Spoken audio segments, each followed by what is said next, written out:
What is going on, everybody? This is Burn, And this is Rye. and you're listening to the Bodacious Rant with Burn and Rye. Oh, hey, buddy, how's it going? I can't keep this up. I don't know, that sounded really creepy, but let's move on. I'm doing good. It's been quite the weekend. Actually, a stellar weekend, Burn. Oh, really? Would you say that your weekend was one of like amongst the stars and where there's like wars going on out there? Absolutely. Oh my God, so many good things this weekend. I mean, how was your Halloween, real quick, before we start? Halloween, I did nothing. Absolutely nothing. That's fair. I just worked and then came home and yeah, got some grub, and that was pretty much it, man. Not a very eventful Halloween. After work, I was just like, nah, don't bother me. I'm staying here. But oh man, I finally got to see The Witches on HBO Max, the Anne Hathaway version. Oh, the remake, right? Yeah, Is it a remake or a I don't really know I too was much about it. I would say it's definitely a remake. Yeah, it's not bad. It wasn't necessary in my opinion. The old one still holds up for me, so um I didn't really feel like I needed to. I just wanted to watch it just to see if it was good, and it isn't bad. It wasn't. I would definitely give it like a 3 to 3.5 out of 5 stars. Like it's like more three, almost high twos out of five. In all honesty, just because while it did have so many great visuals and the acting was well done on Octavia Spencer's and Hathaway's part, it just it just didn't feel necessary. It's just one of those remakes. I feel like it was trying to reintroduce people to that story when it's just all you need to do is watch the original. Okay, so you feel like it didn't really do enough to kind of justify its existence? Yeah, you know exactly. Like I mean, in all honesty, I napped when I watched it a little Oh bit. no, that's not a good sign. I mean, if a movie puts you to sleep, then No, it wasn't even that. It was just a movie that I felt like I was okay to nap through because I mean I could rewatch any time, but it just wasn't. It was just something that, it was okay. I can say I finally watched it, but on a good note as well, on HBO, the Chappelle Show and Reno 911 finally, or I can watch them now, no problem, because they're on HBO Max. So that's great. yes. Oh man, I was so bummed out when because the Chappelle Show was on Hulu for a little while, and then now I mean, they took it off a few years ago, so I've only been able to watch clips of it on YouTube, here and there. But oh man, that just gives me more incentive to jump on HBO and explore that app a little more because that Chappelle show is amazing. So is Reno 911. I feel like Reno 911 is one of the most underrated comedy shows ever because it's so stupid and so moronic. It's just you can't miss this mockumentary show about a small sheriff's department in Reno, Nevada. Oh no, yeah, that's definitely one I need to check out. I've only seen the movie, which is weird. Like I went into the movie not having watched the show at all, and I thought that movie was pretty funny. So, if you're saying the show is as good or even better, then I'm definitely interested to check it out. I would say it's definitely better just because you have more to explore. And it's speaking in the early 2000s, it has so many good actors, like almost unknowns, like Natasha Leggero is in it, Thomas Lennon, and a couple other great cameos in there. Like even Zach Galifianakis cameoed in there, and it's stupid. Like all the things that cops shouldn't be doing, or you think would be too smart to do, they do everything the opposite. So Okay, so here's a rapid fire question for you then. Which comedy cop show do you prefer? Brooklyn Nine-Nine or Reno 911? I won't choose. You have to. No, I'm not going You to. have to choose one or you die. No, I'm neutral. I go in the boat. I go. Then I'm gonna die. Oh, like If it's choose or die, I'm gonna die. I choose death. Oh, well, okay. You heard it there, folks. I mean, in all honesty, they're very difficult to compare. One just because one's a mockumentary where they have like a camera crew following them, and it's because I was on Comedy Central, it's a little more raunchy, even though they bleeped out curse words and did the black bars around private parts and all that stuff. Brooklyn Nine Nine is also just such a great wholesome comedy for anybody, whether you be, like for family. It's like it's a comedy that you can show for everyone. Where Reno 911 maybe not, if you get what I mean. Oh yeah, no, definitely. Reno 911 is not one for the family. I mean, you could watch it with your family, but you're gonna get some looks and there'll be some discussions had afterwards. It'll be very awkward if anything. Let's put it that way. Oh yeah, definitely. That family dinner around that movie or show, it's gonna be like, oh, so awkward. That happened. But we are digressing. Let's get straight to it. Friday night, finally, after a long year, and I mean a really long year. Oh Like yeah, I the just thought about longest. it that Tiger King came out this year, but it doesn't feel like it. It feels so long ago. You know Yeah, what I it mean? feels like it like in a whole another year. Exactly. But this year, on this lovely Friday evening, right before Halloween, Mandalorian season 2 dropped on Disney Plus, and all I can say is, my effing lord, what a start for a second season. Oh man, I second that. I second all of that. Oh my goodness. Oh, It I'm getting was. goosies. I'm getting goosies. I am. I was like, come get your trip to Vegas. Oh, tremendous. Oh my gosh. Like I said, just how season one had an explosive start in the last year. This one, just again, another massive opening for this season, really setting the tone for what's to come. Oh And yeah, hit the ground running. Full on absolutely. sprint, just panting and sweat everywhere, just full on Barry Allen in it. Pretty much, that's exactly what I was gonna say. It was like going flash speed, ludicrous speed, if you will. And Ludicrous. There you go. That's an even better comparison. so, since you and I love it, I'm gonna say this right now. Would you give this episode 5 out of 5 stars? Out of The five, five, the five fi- is the five. the 5 out of 5 rantings, absolutely. I'll rant about it 5 times over because it was that good. Oh yeah. I mean, we really can't really dig into the show at all without really getting into spoilers. But yes, if I had to give it a rating, perfect, perfect, Well, amazing start. well, you're about to get your wish because we are going to do a spoiler review of this. So, ladies and gentlemen, if you do not want to be spoiled and you haven't seen this, given that it has come out a few days ago, so there has to have been some time, or if you don't have the Disney Plus platform, now is the time to get it, please, especially with WandaVision coming out in this holiday season, and next year is about to drop more Marvel shows. So, we're going to begin our spoiler session. Are you ready? Oh man, yeah, I just want to spoil it all. Give me all the spoils. We're about to. Ladies and gentlemen, please check for the time checks in our descriptions. That way you do not get spoiled by this, but we're about to begin. So for those of you who don't want to be spoiled, we'll talk to you later. Yeah, just check back in after you've already seen the episode. Please do so we can keep this discussion going. Leave it in the comments, all that good stuff. We'd love to hear from you guys. But let's get started. So that opening scene with Mando and the baby in that desert town, I thought it was Tatooine, but it definitely wasn't. And or actually, was it? Remind me, was it on Tatooine? I forgot the name of that planet. No. The first area they're in, I don't think they said what planet it was, but it definitely wasn't Tatooine. Yeah, so it was just really cool that he just went to like another sleazy desert town. Again, I love the Western vibe to this show. Like, Oh, this episode especially was full on Western.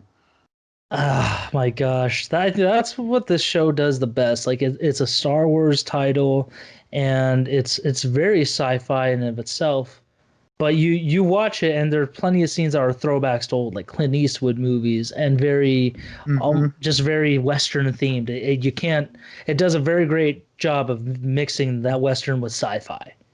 Yeah, it does a good job of mixing a lot of the Western tropes, which I think this episode especially does a lot.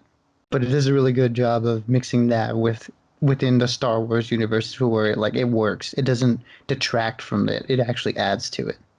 Exactly, and just when he goes to that whole little underground, like that night fight kind of thing with those like pig creatures from Return of the Jedi, and Yeah, also the I Gamorrean guards or something. I think that's what they're called. something like that. But I remember last time we did our talk of the Mandalorian, this takes place, I want to say, about or 9 years after the fall of the Empire. So it's again very recent, shift change in this within the show, like a very big change Yeah. in the era. Yeah, I So think I read somewhere that yeah, they said it was 5 years after the end of Return of the Jedi. so well, again, it was just really cool seeing those guys kind of going at it, even though they weren't like the pig guards in Return of the Jedi were much fatter than these ones. They were kind of like just, pig face. It is what it is. It was just kind of cool seeing that, like a great Easter egg to the originals. And as soon Maybe as they're a the little more in shape since they're in a fighting ring.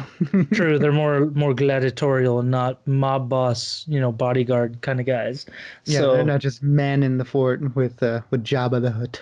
exactly. And just as soon as that guy that he was meeting up with, they all pull out their guns around him, and when those little canaries get ready to like they're armed and ready. I just again the baby's reaction, especially in the trailer where he just presses his button, kind of hides in his He's little like, oh, cradle.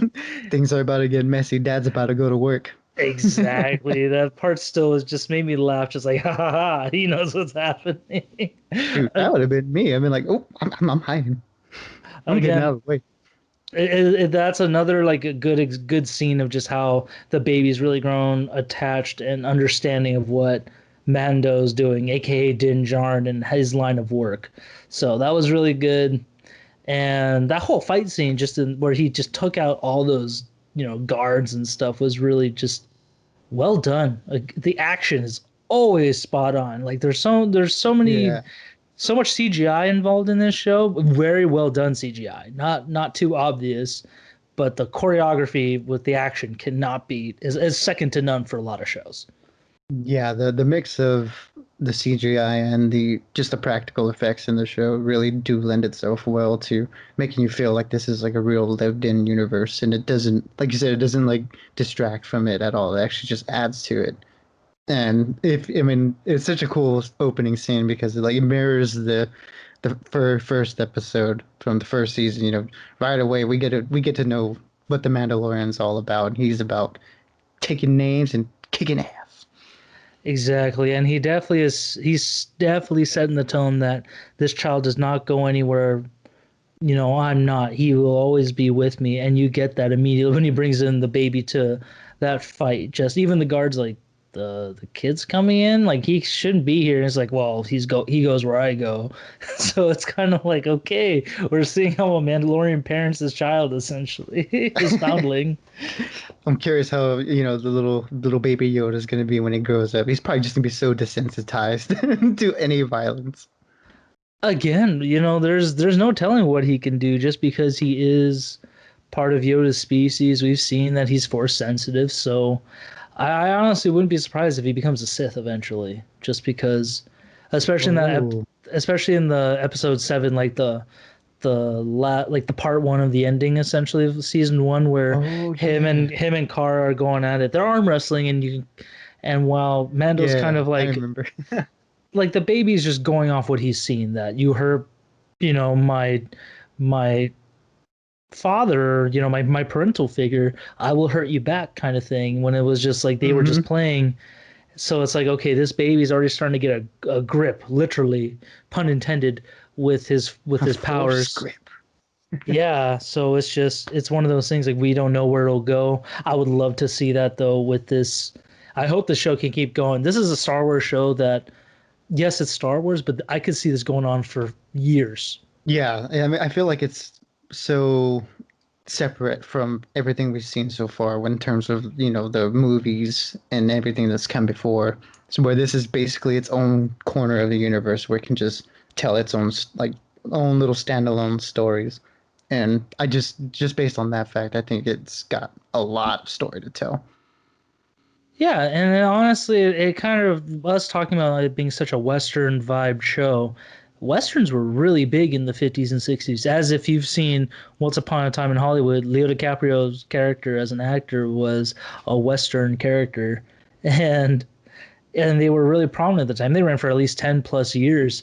And this is a show that I could see that kind of brings back that Western vibe. And I could see it running for 6, 7 seasons, no problem.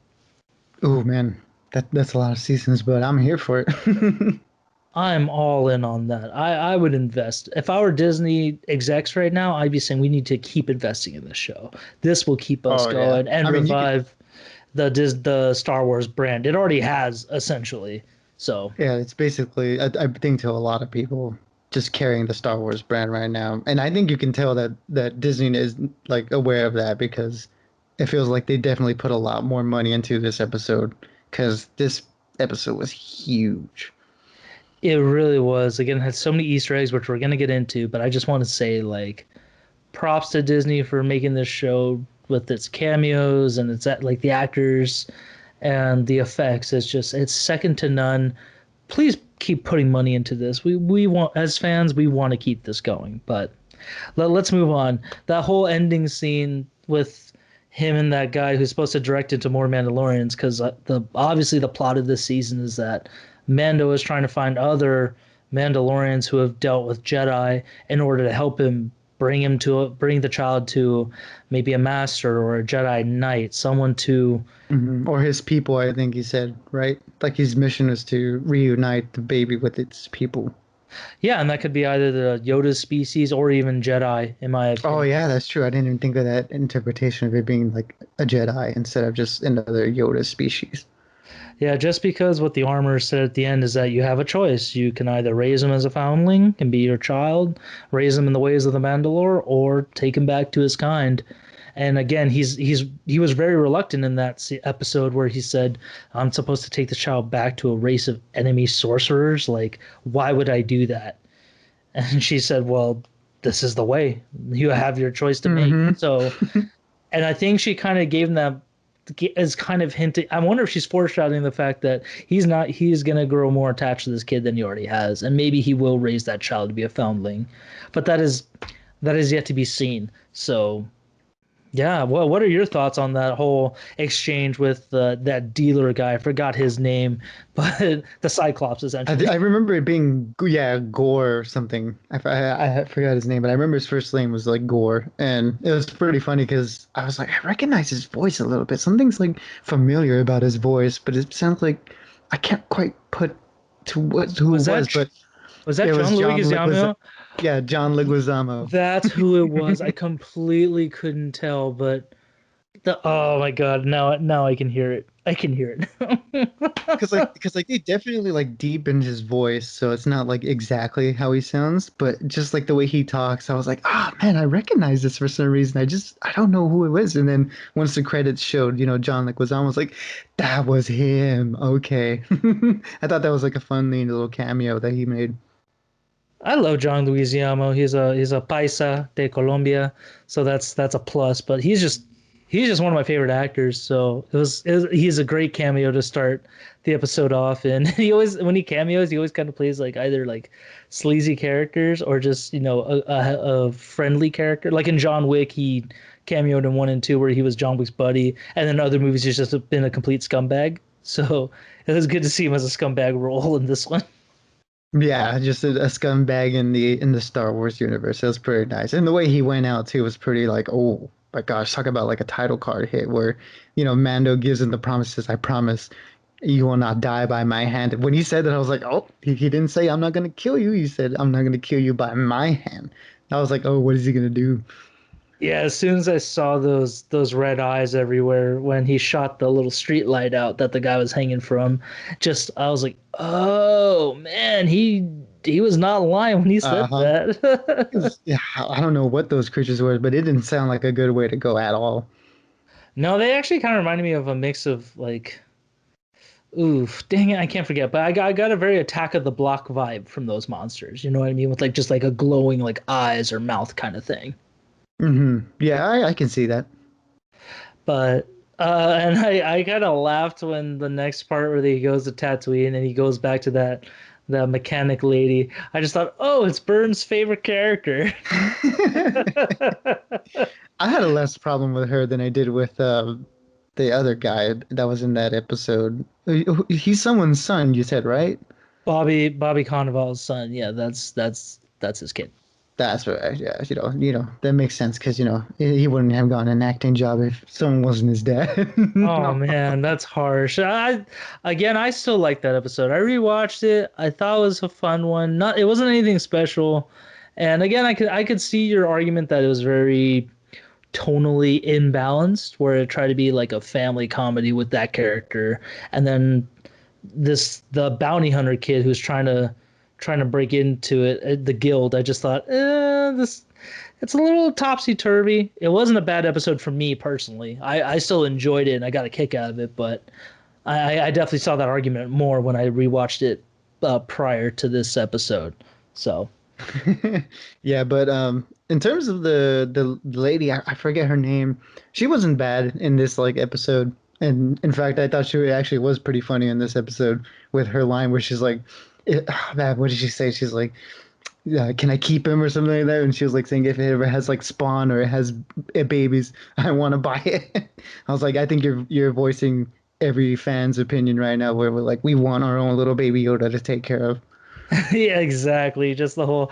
I'm not. I'm kidding. No, I'm not. Seriously, how much you want? Like, I'll buy whatever. If he splits in half, or if ever has a baby of his own, I'll take him. I like Like that they I brought would her too. back. She was definitely. I mean, she definitely had a smaller role in this episode, and it was good to see her. I like that actress. I don't remember her name, but she's always been in like movies here and there growing up, and she's always been pretty funny. Yeah, Amy Sedaris, I think is her name. That's her name. Yeah, Okay. she's funny. It's just that I didn't really like her in last season, but I've come around to her at least in this like small episode. Her part in this episode, I mean. Yeah, it's kind of a good like honestly rewatching this and how it brought her back. I thought, okay, so season one definitely set the precedent for characters to keep coming back. They're not just one-off characters, which is Yeah. a really good thing in my opinion because there were some characters last season that really thought like, ooh, I would love to see them again just to keep Mando's growth growing and see where the story goes with them. So that was really nice to see. And when he takes that speeder bike from that episode in season one out, I love that little shot where he's just slowly cruising through this Moss. Ooh, what's the village called? That town, Mos Pelgos, I think. Moss Pelagos. Yeah, that was supposed to be just. It's not on a map anywhere because the fall of the Empire happened. Essentially, the fall of Pelagos happened, and yeah, it was just a really cool. It kind of reminded me of the Good, the Bad, and the Ugly, where someone's just riding on their horse and the town's just staring Uh-huh. at him, or like Django and Shane. Yeah, it's just it's going back to that Western trope where an outsider comes into this really small town and just everyone it stops what you're doing and they just look like, who is this stranger? What is going on? And they're always like giving them dirty looks and stuff. I thought that was pretty fun. Exactly, and that's because Mos Pelagos is supposed to be the home of someone who wore Mandalorian armor. That's because who the dealer, Gore or whatever his name was, he said, "Oh, that's the only guy I know who has Mandalorian armor on Tatooine." And I instantly thought, "Oh, it's got to be Boba Fett." Yeah, because He's that's the last person we would think of. Boba Fett was the one who was there in Tatooine last. So I was like, okay, we're gonna see Boba. I got excited because I thought, "Oh my God, what's he gonna be like?" And because I was always under the impression growing up that he was dead, and I know in other like comics and books over the years and non-canonical stories that he's survived and he's lived Yeah. his continued to live his life as a bounty hunter. And that was not the case this time. So just when he gets to that Mos Pelgos and the whoever dons Boba Fett's armor is just standing there, my brain instantly thought, "Oh my God, this is my favorite cameo right now," because it was Timothy Oliphant. As soon as the way he was standing and spoke to him, I thought, "Oh my God, it's like watching Justified in space." I'm glad you put it that way because it just basically was, Marshall Raylan and just Gibbons. Raylan Givens. There you go. I Yeah, was blanking on the last it's name. okay. I saw. I was like, no, I gotta say it for you. But he's basically playing the same character. And I thought that was pretty cool too, like visually, where, we get the reveal of, the person in the Boba Fett armor and it just looks off. You're like, this doesn't look right. Like I don't know, this is supposed to be Boba because it doesn't seem like something's off. And once he took the helmet off, I was like, yep, this is a totally different guy. We already know who's or who should be, beneath that helmet, and it's definitely not Timothy Oliphant. Although it is an awesome surprise that was him. Yeah, I mean, again, I just actually I wasn't sure if it was him or give me Michael Biehn from Tombstone and Aliens and all those other movies, just because he's supposed to cameo in this show too this season. So I was like, it's got to be Oh, one of them too, and I was so happy to see Timothy Olyphant as Cobb Vanth, the man who dons Boba Fett's armor. And even though Mando doesn't have a face because he's just wearing his helmet, I can instantly tell by just how still he stood that it's like you should not be wearing that. And even he said take that yeah, off. exactly. Just the body acting there when Cobb took the helmet off, you can tell immediately that Mando was like, "Oh, that's the wrong move, buddy." Yeah, and then again he just grabs it. I kept getting a Once Upon a Time in Hollywood vibe where he was going through as that scene he was acting in that movie where he grabs the drink and goes to the table to sit with him. Oh yeah, yeah, like the saloon scene with him and Leonardo DiCaprio. Yeah, that's just what I kept thinking. Like, this is basically Once Upon a Time in Hollywood, where he's just grabbing the drinks, going to a table to invite him in, and then again, I just ain't gonna hurt her. I just wanted to play the fiddle. I just loved how it switched to Justified, where it's like you want to do it right here in front of the kid, and he just looks like, well, he's seen worse. It's like, okay, well, he's about to see worse too. Like, and they're about to draw on each other, but that's when, holy shit, that massive sandworm, aka dragon, just kind of slithers through town, and I felt bad for Hmm. the poor little the giant bantha, those little giant sand yaks. Yeah, the sand elephant yak things, the banthas. I was so sad. Just it was just chilling by its water, and then just boom, gone. Gone. He was lunch. That's what he was.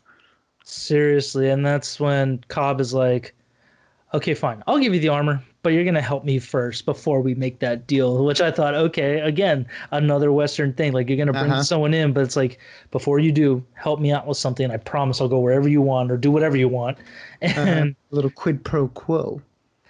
and I loved where the next scene they're riding like again, Mando's got his speeder, his little speeder bike. And what do we see Cobb Vanth riding? Not only has he robbed Boba Fett's armor, but he Hmm. took Darth Vader's old pod racing engine Yep. as a speeder. Yeah, one of the pod racing engines from episode one. I was like, oh, no way. And That's just the best. That was like the best little callback there. I love that Easter egg so much. if there was gonna be anything from the original prequels, the prequel trilogy, I think that was one of the best callback, Easter egg, throwback, whatever you want to call it. Just popped in there. You know what I mean? Yeah, just the fact that he was just riding the turbine, I was like, oh my gosh. Oh my gosh, like is this Anakin's or is it just one that looks like Anakin? I don't know. I don't think they're gonna confirm it either way, but I'd like to think, whoever Anakin sold it to, kind of like maybe like lost it or it got, destroyed in one of the another pod racing that happened years later, and he just kind of like scrapped and salvaged it and made it into its own basically its own speeder bike. That's my head canon for it. I'm definitely gonna say right now, it had to be Anakin's pod race, just because in the original prequels. Oh, God, I can't say originals just because it wasn't original, but you know what I mean. Like it's like the beginning of the original stories that it had to be his pod. It just he probably sold it, or maybe it just became sold for parts, and he just basically made it as like a side mounted speeder bike, which I thought again was super cool. It's just like it's almost like they're riding Harleys. Mando's got his little rental, and Cobb Vanth has got his own little custom one right there. Like I thought that was really cool. just two lone guys just going at it in the wilderness on their own. I don't know how to Two, put it. There's just two gunslingers going off into the distance, ready to go take on some action. I think that's the best way to put it. Just two like outlaw gunslingers, just kind of, one turned into a lawman, the other one's still living the outlaw life. They're just kind of riding together, the law and outlaw going together. That's you and the car melded together. just, just the enemy of my enemy is my friend, and we're gonna go kill this thing, this great dragon. Yeah, and honestly, the story behind Cobb Vanth and how he became the sheriff of Mos Pelgos is really, really sad, actually, just because how they went back to the fall of the Empire and Return of the Jedi, that it was such a happy moment where he was at the local bar just drinking and happy, and then all of a sudden, the mining company there totally took over. They took advantage of the chaos, essentially, and just totally took control of it. Like, dang, it was supposed to be everyone's Uh-huh. salvation, and that's how Return of the Jedi depicted it. But then this episode just showed that once the Empire fell, it was a free for all for people. Not everyone had it so lucky, especially on Tatooine. Oh yeah, there's just left a huge power vacuum. I mean, with the fall of the Empire, and I'm assuming also as well, it even started a little bit before that with Jabba dying. I think he was one of the biggest gangsters there on Tatooine. So with him gone, and then now the Empire gone, it just leaves a huge opening there in Tatooine. So I mean, it's cool that we actually got to see how that affected the people that live there. Yeah, I mean, we probably should have gotten more of a vibe in in the last season if we're really thinking about it, because every other planet that he went to, there was still remnants of the Empire, and how the lack of like that control, even whether it be it was a dictatorship, but the fact that there was like no sort of overpower of everything, it kind of just became a free for all. So either people were able to find peace, or they were being terrorized by whatever local gang or um, just outlaw like criminals were there. So this one again just keeps that thing going. That was the Empire really that bad for some planets? You know what I mean? Yeah, that's kind of something that I've always just kind of thought about, in the back of my mind while watching, Star Wars. It's like, okay, so the Empire fell. So what does that mean for a lot of the different solar systems that they conquered, all these different planets and all this stuff, with them gone, do they just go back to what they were before? Or like what if even like the Empire, you know, had somehow a positive effect on a certain planet, and now with them gone, it's just going back to chaos. It's just cool things to think about. Yeah, rewatching the first season definitely made me think about everything more in this season coming around, just because that last episode with that European actor, whatever his name is, from like Jack Reacher, that the guy who originally put the bounty that sent Mando on his journey for the child, how he said that when the Empire touched things, Oh yeah, yeah. everything tripled in price. Like it created wealth, it created stability, and it's like yes and no. So it may have done that for some people, like people who benefited from the empire, but again, for a lot of people under the empire's heel, essentially, it was still just terrible. It was still a dictatorship. So it's almost like the Mm-hmm. devil you know is the devil, like the devil you know is the devil you don't kind of thing. Like it's you just always want to you get you deal with one or you have to deal with the other kind of thing. So that Yeah, was it's a kind of like when the Empire's around, there's one common enemy, but now that they're gone, it's like everybody's trying to fight for their piece of land. They're trying to like, you know, bolster their own ranks up. So it's just like I said, just a huge, power vacuum on a whole universal scale. Yeah, and another thing that really made me think too is I love Mando's interaction with the locals on Tatooine, aka the the Tusken Tusken Raiders? the Tusken Raiders and those like wolf dog things they deal with. Just because when you think about the originals and the prequels, they are nothing but cannon fodder or just monsters in the desert, and he just keeps reminding you that they are still a people. They have their own language. They have their own way of life. And it was almost like, again, being a Western show, they were like the Native Americans of Tatooine, and how Mm-hmm. people like Cobb Vanth and all those other humans or humanoids on there really just kind of like you took over their planet, or you kind of pushed them out into worse areas. So you may hate them and they may kill people, but in the end, it's like you got to look at it from both sides. You got to see it from their point of view as well, that you killed plenty of them as well. So they're essentially just looking as that they're defending what they could. And it just makes you think. Especially, I thought of when Cobb and Mando deal with them at their camp with the dogs and stuff. I kept thinking that had to be the village that Anakin destroyed in Episode 2. That had to be them. Oh, wow. I didn't even put that connection together. That would be really interesting if that was the case. Or maybe not them, but another tribe of Tusken Raiders again that live more deeper into the desert and have those dogs and those camps where that he just massacred them. Given they did take his mother and kill her essentially like as a hostage, which it's not okay. But then he said straight up, I killed everybody, women, children, I didn't care. And it's like Hmm. that's a sign already. He should not be a Jedi. And that was a sign for old Padme to get on out of that relationship, but she stuck around, and I mean, we all know what happened next. Yeah, Padme, you beautiful genius You slash blew it. fool. Yeah, I mean, your boy just goes ahead and confesses to massacring an entire village, and you stick around. Mm, I'm not saying you deserved it, but you had it coming, or you could have avoided it, but you didn't.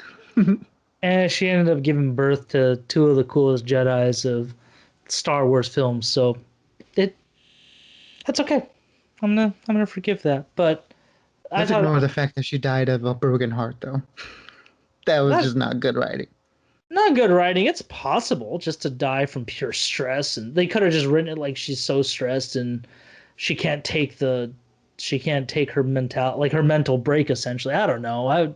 We're going off the wrong track here. Okay, let's not talk about the flaws of the Of the prequels or the prequel. sequel trilogies.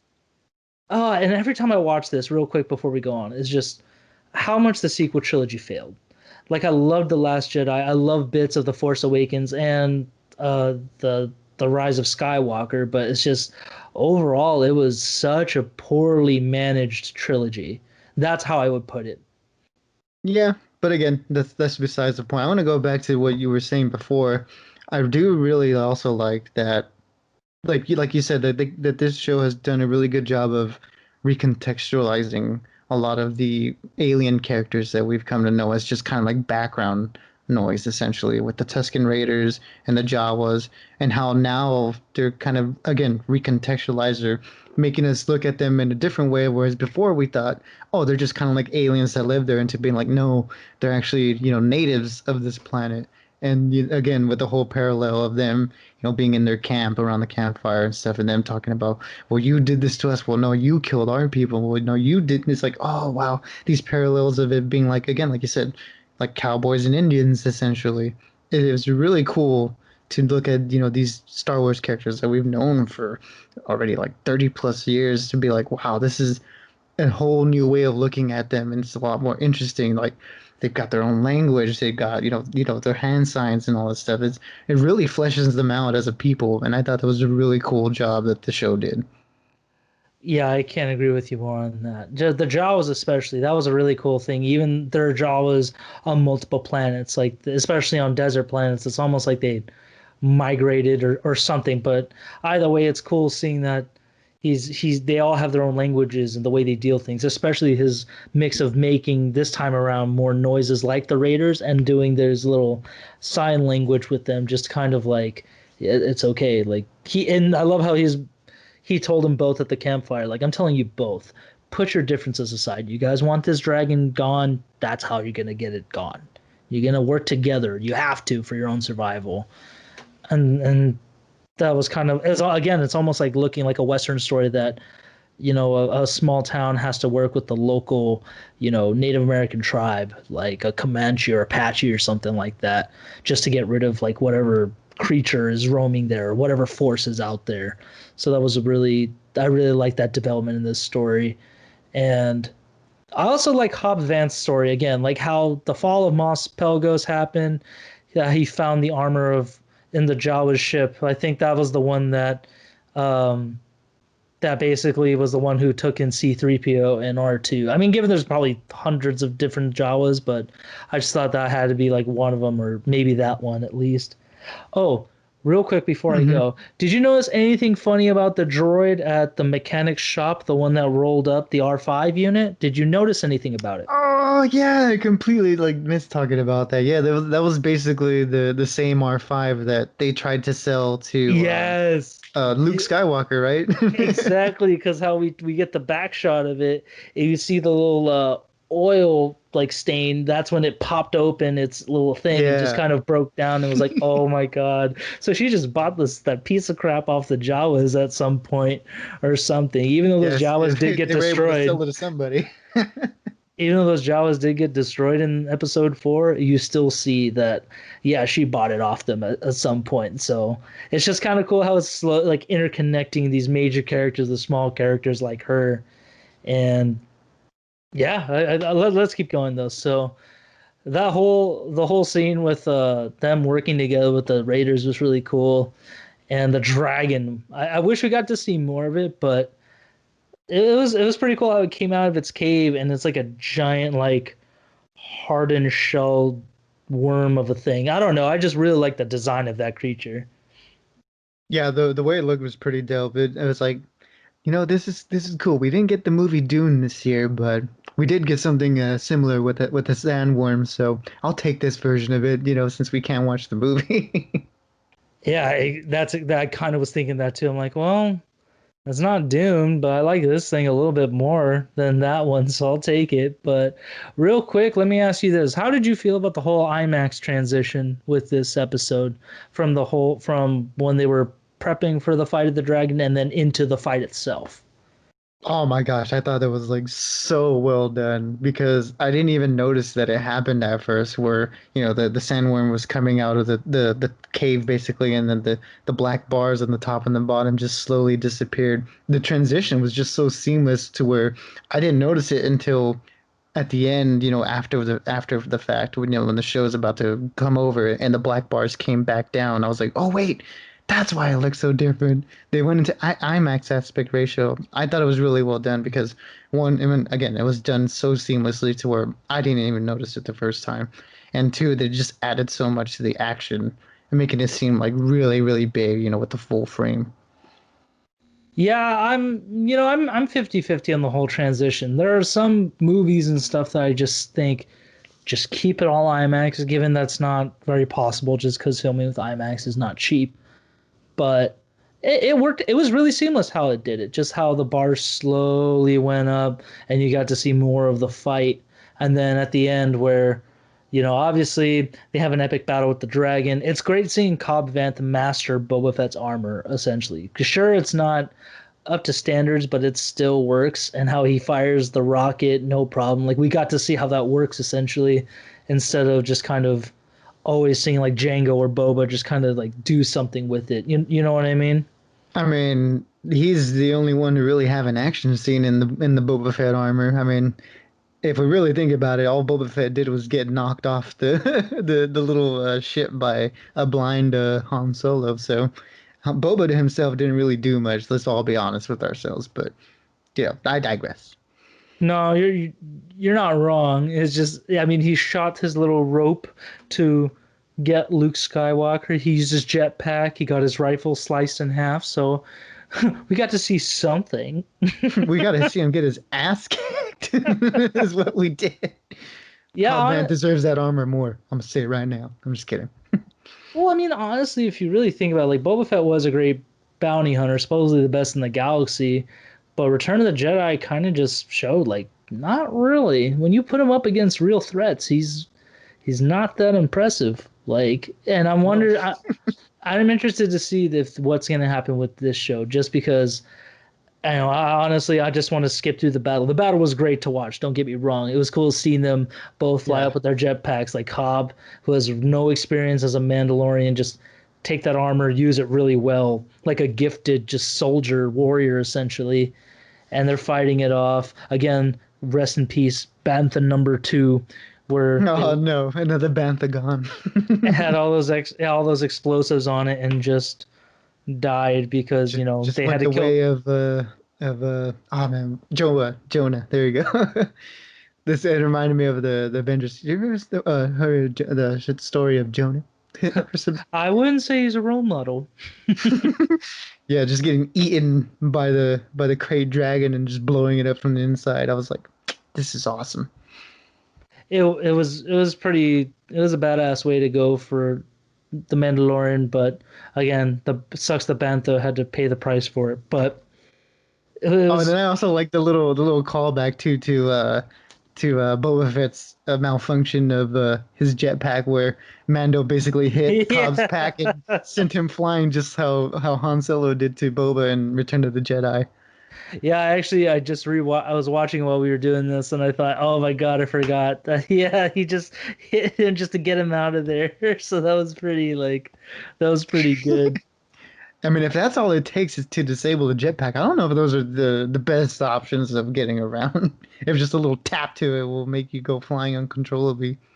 Yeah, I mean, what remains to be seen, but I like that little exchange that Cobb and Din he gives Din Djarin the armor back, just like, okay, promise is a promise. Like, I'll miss that armor because basically that was what he used to gain control of Mos Pelgos for the people and for as a sheriff. And but even then, it just kind of showed like you don't need it. Like they'll follow you regardless of what you have because you're a good warrior. You know how to shoot, you know how to fight, so they'll be okay with your hands. Yeah. And him but again that last scene where they're just riding across the sunset thinking like okay this is a happy ending, nope, definitely something more ominous happening where you see essentially just Tamora Morrison bald, scarred, creepy and almost gross looking just overlooking Mm-hmm. him. And I let me ask you this. We can clearly tell that's Boba Fett, given because Tamora Morrison's supposed to be in it. Like, yeah, I mean, obviously he is in this show. Hopefully he'll come back as Commander Rex as well. But what do you think Boba is going to have much more of a prominent story arc in this season now because of the way this first episode went? I do think so because this episode basically was just setting it all up, with the armor and then him at the end. Like I think what this season, or maybe not the whole season, but maybe at least the first few episodes, is going to be sort of, I guess I'll say it like a redemption arc for Boba Fett. Not really like in terms of him as a character, but maybe in terms of how we view him as fans. Because like I was saying, I was giving him a lot of crap for basically being taken out by a blind dude in his one action scene. So hopefully we'll get to see him be a little bit more of a badass that we heard all about in the original trilogy. I'm kind of hoping he'll definitely have more of a. I think he's gonna be the maybe not the main villain, but he's gonna be a villain that I hope will keep coming back throughout this show, just because Mando now has his armor, his Mandalorian armor, and that was the thing that made Boba Fett so iconic in the Star Wars. Basically, the whole reason why the show started, and the fact that he's watching him ride through with his armor, I think he's gonna go after him and the child to just almost gain vengeance on Mandalore and the Jedi by doing that. So, or maybe no, maybe not. Maybe he'll come back in the next episode and die. Who knows? But that was such a great way to end that. That's just like yes, we're confirming Boba Fett's alive in this show. Tamora Morrison's definitely playing him. So, it got me so excited. I just like I need to see more. Why can't you be like the boys and release the first three episodes? I need more. Yeah, I mean they're sticking with that weekly schedule, and oh man, it's such a good thing that they do it because again, we're just after one episode. Just I cannot wait to watch the next one. Friday cannot come fast enough. I'm gonna tell you that right now. So Yeah, I need to know what they're gonna go with it because, like you said, is Boba gonna be a villain or an antagonist to the Mando, or is they gonna be allies? I don't know how it's gonna play out, but I'm very interested to see what direction they go with. I wouldn't be surprised if we see Boba become like try and befriend Din just to get the armor and feed him lies about the Jedi. Like how do I say this? Lies and then on and also truth. Where yeah, Mandalore and Jedi did fight against each other. We saw that in the Clone Wars, especially with the siege of Mandalore. But it's also a half truth where It's like they're Jedi and Mandalorians have fought together and worked together before to save Mandalore. So it's a very complicated story. I'm just curious to see how that's going to fold into this, where especially because Rosario Dawson's playing Ahsoka Tano. So I wonder if Boba Fett's going to be like the bad version of how giving the child to the Jedi is bad, but then Ahsoka's going to be like, I fought with Mandalorians. I would never see you guys as enemies. I fought to protect you guys. So, I'm just curious to see how that's going to play out. You know what I mean? Yeah, they can prove to be like really good foils of each other, like you said. Like with Ahsoka being a Jedi who actually fought alongside Mandalorians, and Boba Fett being someone whose only experience with Jedi's is not really a positive one. Yeah, or Sith, just because, I mean, Darth Vader did work with him, but it's still just almost a thing like, I don't want anything to do with you guys. You're just helping me get my contract done, and that's it. So, Hmm. time will tell. But again, 5 out of 5 for this episode. I was so excited to talk about this. Again, the next one's coming out in a few days. Ugh, it's gonna be it's already a great, entertaining holiday season for me. Definitely starting off the holiday season on a really, really high note. I mean, just absolutely fantastic episode. Definitely, I'll say one of the best. John Favreau, just give him and Dave Filoni just the reins to Star Wars, because these guys really do have a love for it, and it just comes across each and every episode. Yeah, John Favreau may have butchered Iron Man a little bit near the end of his arc in Marvel, but my God, he has proven his worth with Star Wars. And again, even if this show doesn't keep going with Din Djarin, I could see it going with other Mandalorians in the show, or even the child itself. Like, there's so many ways this show can spread off. So for more seasons, or even other spin-offs, who knows? But Disney, John Favreau, Dave Filoni, you guys are amazing. Keep this going, please. This is, Yeah, Disney, give them all the money. please, unlimited budget. Write them a check for unlimited zeros, essentially. Just tell them anything you want, you can have it, because they're gonna do something amazing with it. Again, I hope when Disneyland can reopen again that they add more Mandalorian stuff to Star Wars Land, just because it was mostly harping on the sequel trilogy. But after all this, and when it reopens, safely and amazingly, I better have more Mandalorian stuff to go. That Star Wars Land and Star Tours too. Oh yeah, just basically make Star Tours into a Mandalorian ride. I'd be down for it. Oh my God, it'd be so much fun. I can't wait for it. But anything else you noticed in this episode that you wanna talk about before we conclude this evening, or do we cover all the Easter eggs essentially that we know that I noticed?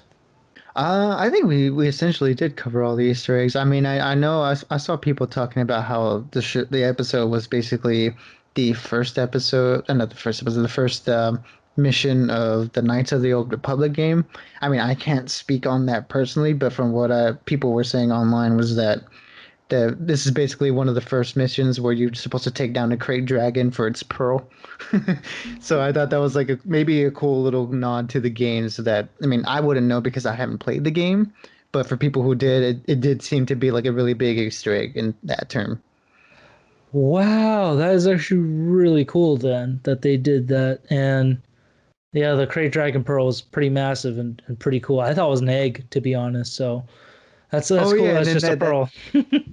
yeah, there's like this little pearl that I guess in the game, it's like a currency or something, or like you get something special for it. It's a mission, and that's what you get for completing that mission. But I also really like the fact that the Krayt Dragon's scream, or it's like cry, was what Obi-Wan used in A New Hope to scare away the Tusken Raiders when Luke Skywalker got knocked out. That was the same type of scream. Wait, from the original version or the newer one that George Lucas kept editing? Which version? Because I gotta watch it to listen to both. I believe it's the original version. It's so hard to keep track because he's changed it so many times for me, being like a screen like wow, wow, wow, and then like woo. I'm like, oh my God, dude, stop changing it. We don't need any more changes. But I do remember for a fact that it was like one of the screams that Obi-Wan did at some point. Because, again, just so many re-edits to that, and it's getting really annoying, George. Yes, please. I wish Disney would just release the originals, or at least just the first remaster. The first The special editions, Yeah, yeah. just the first special editions because I think there was the perfect amount of touching up with the It's the been modern basically just visual CGI. touch-ups, yeah. Yeah, the visual touch ups and modern CGI without changing everything, especially the Anakin Force Ghost I and the was just about additional to say that. and the additional Darth Vader. No, like the most Yeah. cringeworthy moments of those movies were just those edits that they kept changing. Like, ugh, Mhm. stop. Just like Hayden Christensen as a Force Ghost, we don't need that. And we also don't, again, like you said, we don't need Darth Vader yelling, no, when he throws Sidious over the edge. Like, oh my gosh, we don't need that. No, silence was perfectly fine. Just let Hmm. Emperor Palpatine scream his way like a coward, that he was. But it is what it is. We can't. Maybe they'll do that eventually. But There's that'll money to be made there. Just saying, Disney. I would pay for it. I would totally pay for it just to Oh, have yeah. the original special editions in my iTunes library or in my Disney Plus library along with Mulan. So Yeah, because I got the VCR box set, but I ain't got no VCR to play it on anymore. VCRs, the whole Be Kind Rewind era. Those Speaking of throwbacks, that's a throwback right there. That's an old. I feel like kids today would definitely not know how that thing works. Oh, I mean, they have to go through the pains of the rewind, with chapter select and Blu-rays and streaming. It's like it's so easy, but back then you had to rewind the whole tape, and that took some time. Bastards. Oh, burn. But that'll do it for me. I was so excited we got to do this, and we're gonna keep this going throughout this whole season. This is a season. This is a Oh yeah. show that we're gonna be talking about it every freaking week. Also, Key and Peele got added to HBO Max, so now I can rewatch it on there or Hulu. Top 10, just another reason to go on HBO Max. They're really adding some more stuff to it. I'm enjoying that. HBO Max and Disney Plus are easily, I think, the best apps right now. They're definitely they're up there. But They've got some of the coolest content for sure, at least. yeah, exactly. And HBO is just adding more to its library that it cannot be competed with at this point. So actually, one of my friend watched our video and she's like, I got HBO because you guys were talking about it, so I'm fine with it. Especially because I kept telling her, I'm like, if you want some good dramatic original work like Game of Thrones and Euphoria and all those other shows, HBO is the one for you. Especially, and it has a great movie library as well. Oh, definitely. Yeah. But that'll do it for me. We're gonna reconvene with Mandalorian season 2, episode 2. Can't wait. Oh yeah, definitely excited for that one. I hope we get some more Cobb Vanth because, man, Timothy Olyphant is such a cool dude. I just want him in every episode. I would even be down for a spin-off of just his character because he was so cool, and I just really wanted to see more of that. People are actually calling for a Cobb Vanth show after this episode. Like Oh man, that's where's the petition so I can go sign it? honestly, I would want to see him like I just want to see more of his character. Yeah, like whether it be as a spin-off or like maybe as a continuing character with Mando, just because he's such a cool character in his own. Given they made him, I feel like I don't think Timothy Olyphant's that old because he's like the gray. I mean, he doesn't look old, which is great, but just the gray hair, the mustache, he Just looked that whole good. silver fox look, man. He was really rocking it there. I was like, man, I wish I could look that good when I'm at that age. Seriously, his stash was just, perfectly Western like, just like thick and but clean. His hair was very modern, but again, just he just looked like almost like a young Sam Elliott, if you will. That's a good way to put it. Young Sam Elliott. Yeah, him and Sam Elliott were in Justified together, and that was easily the best season. The final season's the best one to end on. So Yeah, just make basically remake Justified, but just with his character in the show. Just do that. It'll be great. Exactly, with the same humor and same action that this episode had. I think you that's another winner right there. Just Yeah, Star Wars Vanth adventures. I don't know. bring in Walton Goggins too. Bring everybody. Oh my god, if Walton Goggins got on this show, I would freak. He'd Oh, be great. I like, mean, he's great in everything. So more Walton Goggins is a good thing. whether it be Justified, GI Joe, or yeah, the or Vice Principals. He's a gem. He really is. All right, man, but this is good stuff. I think we got something going here. Let's see if we can keep this going. 7 more episodes. I'm excited. I'm really excited. Oh, me too. I kind of hope they're all like around the 40-minute mark too, or maybe a little bit longer. I would not be opposed if they were an hour long each. Yeah, I was really happy with this episode being it was what was it, like 55 minutes long. It felt real good. There was a lot of story there. There was no boring moments. So, I mean, if they want all the episodes to be about this long and it's just as entertaining, I'm here for it. Please, please, let's keep our fingers crossed. But all right, dude, that'll do it for me. And ladies and gentlemen, please throw a comment on there what you liked about this episode, or maybe give us your ideas where you think this season will go. We're definitely open to it, and we'll Yeah, take those into. It'll make me think when I watch the show. yeah. Just let the predictions fly. We know what's gonna happen. But until then, see everybody keep on staying bodacious and keep on ranting and burn. I'll see you soon, my handsome prince. Yeah, for sure. All right, everybody. You already know the drill. Be good and be safe, because that is the way. This is the way. This is the way. All right. Good night, my brother. Adios, man.